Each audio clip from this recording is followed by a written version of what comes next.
Hey everybody, this is Brad from Johnson Small Engines, better known as a one-hand mechanic. If I can do it, you can too. Today we are working on a Cadet XT1 Enduro series. Today I'm going to show you, in my opinion, how to install a transmission drive belt. Let's start by looking at the tools we need today. Okay, from left to right, I'm going to use a whole bunch of, I got a 1/2" electric gun, 3/8, and my 1/4" ratchet I always use. We're going to use a 5/8 deep socket. You can use a shallow, doesn't matter. 14mm, 9/16, 8mm socket, and a wrench if needed. A couple hooks to pull on some clips. 9/16 wrench if needed. A flashlight, your ratchet for your sockets. And I'm going to put down here, look up the correct belt for your machine, because there are many XT1 series machines out there and you can get the incorrect belt. I don't want to give you guys the part number because I don't know if it's going to be exactly to your identical machine. All right, so let's get started. Okay, so I put this up in the air so you guys can see exactly what I'm doing.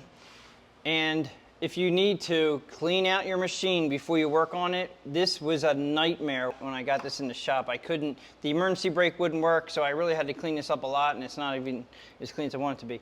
All right, so the first thing you want to do, I normally tell you to push the clutch in to let the spring tension off the belt, but this spring right here, so this spring here goes up to a hook right here, and then it goes back down here to this hook, just sits in the frame.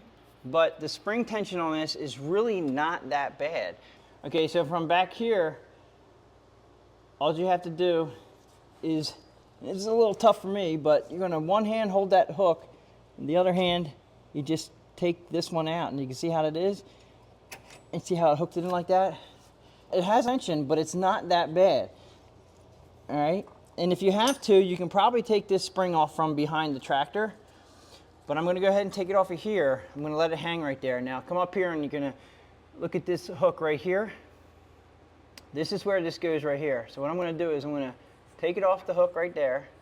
I'm going to reconnect this back here and just let this hang.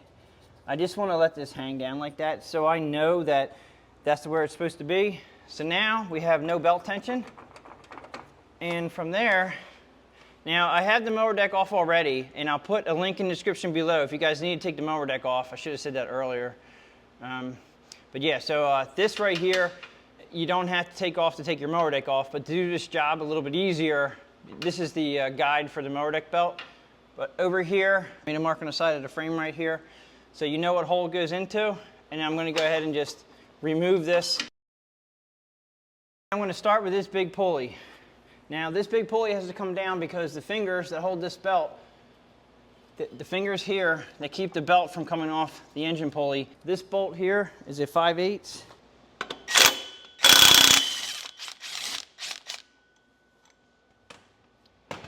And I can already tell you right now, they use Loctite. So this may be a bear to come off, and using power tools is definitely a way to go.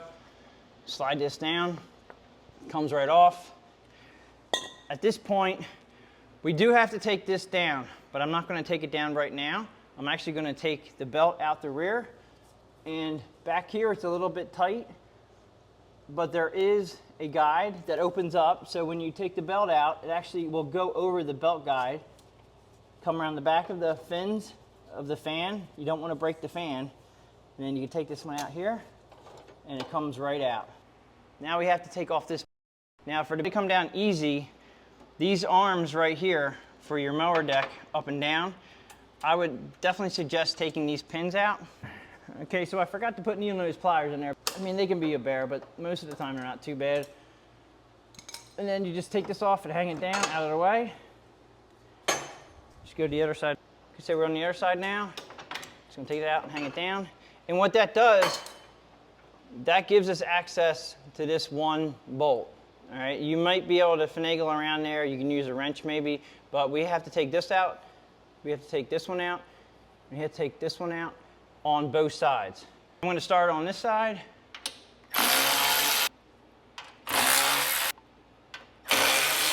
And we go over to this side.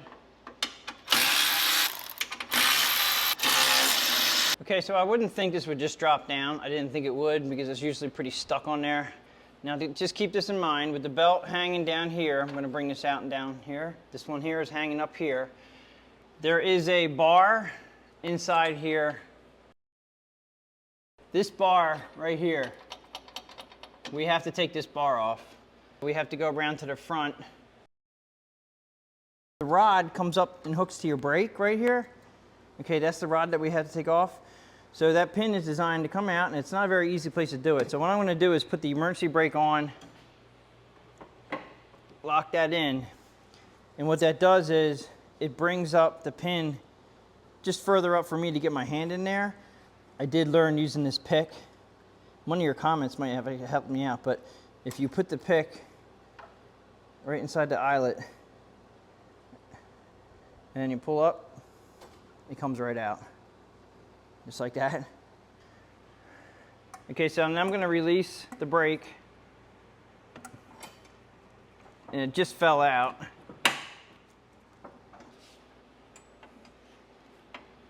Okay, so having this down a little bit, you can see right in here that the rod goes up in here. All right, and then you pull it out. Actually, the rod fell out from up here like that. And they have a little teeny gap right here. This little teeny gap. So when you take the emergency brake off, you'll be able to pull this out and then it'll drop down. Now, just pay attention to how this is right here. If you just drop it down, straight down to the ground, the problem is why we had to take this down is because you can't get your belt. You could really wedge it, and that's not how you do it. I mean, it'll get stuck. But we need to loosen up this pulley to get this belt in. This one here isn't a problem because it'll just come right out because this finger is flimsy. It's just designed to keep it, keep it from coming out. But I try to keep everything just the way it is. All right, so we have to loosen this one up, and that's going to be a 9/16 or a 14mm socket. And you do need to put a wrench on the bottom right here. So I'm going to put the wrench on the bottom and then put it back down on the ground so I can hold it. Loosen this up. Just a little bit is all you need. And this will come right out like that. Now remember how the belts run. I always tell you, flat part of the belt goes on the flat part of the pulley. The V part of the belt goes on a V part of the pulley. And I always say, take your old belt, if it's not broken, take your old belt and make sure it's close. This one is definitely close, and it is correct. So I'm going to do just the opposite. I'm going to put this down here like this. We're going to put the V into the V, this is real easy. And then put the flat against this. And go ahead and tighten this back up. Now this is where, check your pulleys, make sure they're good. Make sure you don't have any problems with this assembly right here because you don't want to take this all apart, put it all back together again. If your pulleys are seized up, make sure they're in good condition. That should go on extremely tight. Just make sure this moves because there is a collar that this moves on. So when you tighten this up, make sure it's put back together correctly.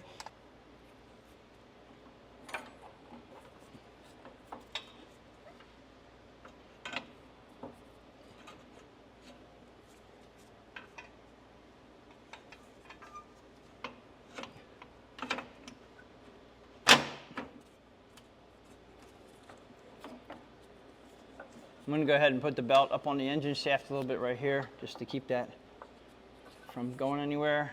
Now I'm going to just get the one of the bolts in right here just to hold it up.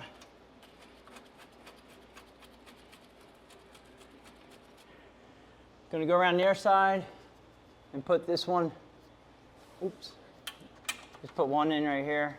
This is just to keep it from falling down. Now, we're back here. Okay, so now you have to remember that the belt, this belt here, has to run clean down to the transmission without nothing's going to be in the way of it. So I'm going to go ahead and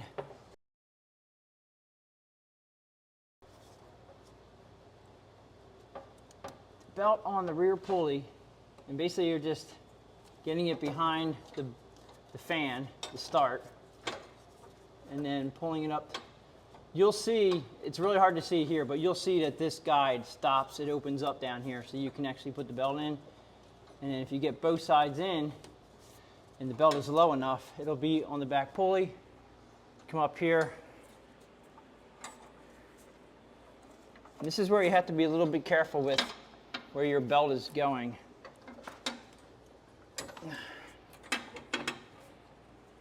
Just going to sit it on the shaft for now, like that. And then this brake, the arm. It's really hard to show you guys this because it's really hard for me to work and show it to you, but the emergency brake is off and it allows me to get that down into its hole right there, just like that, because there's a little teeny cutout right here. I told you that a little bit earlier. Camera's not focusing in on that, but right there is a little cutout. And that allows you to get that rod into the bracket. Now here, I'm gonna go around and go ahead and put the pin in so we don't lose that. Okay, I have the emergency brake off, so this is actually further back. And then you just have to find that hole, put the clip in, and then it's locked in. Like I said about this little hook, to take it out, you just put the hook in the hole there, and then it comes right out. Just wanted to show you guys that it can be done. Put that back in. Okay, now we're gonna go back underneath. And you have to make sure that the belt is on the inner side of where my fingers are right there. Okay, so you see that, so that has to go straight back to the transmission, which is here.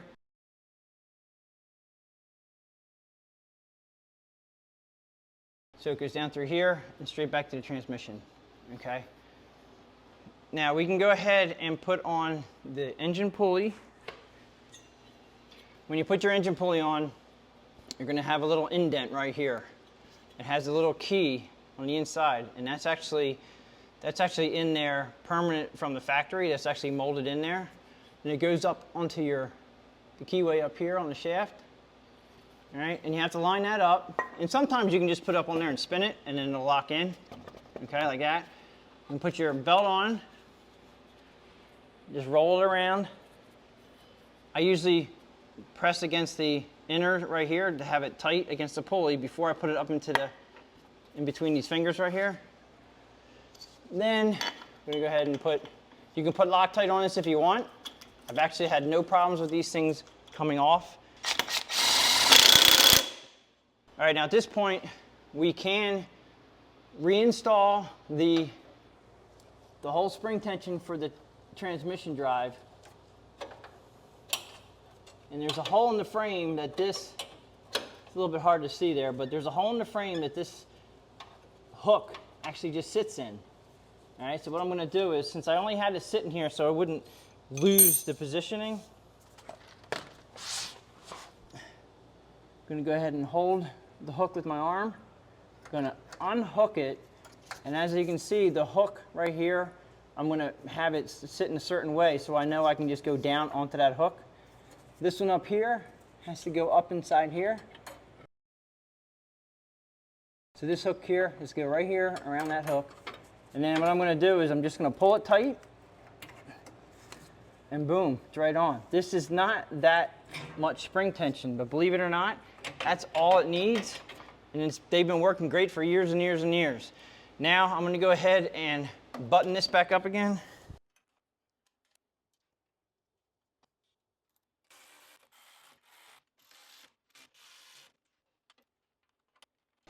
Okay, now at this point, you have to make sure that you have nothing binding from this side all the way up. Okay, so this shot here is coming from the top of the engine down. And I just wanted to see you guys that it's not rubbing anything. Just have to make sure you would check your emergency brake to make sure that the emergency brake does go on, which I'm going to do right now. So the emergency brake is going on, and then that relieves the tension on your belt. So we're all good. Okay, I'm going to go ahead and put these arms back.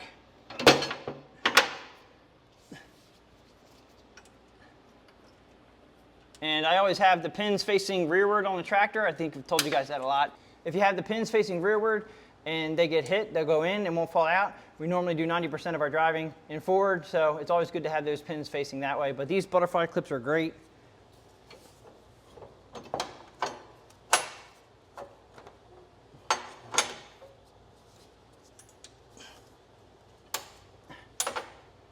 Okay, so that one's in. So that's pretty much it. We're gonna go ahead and put this down, take it for a drive.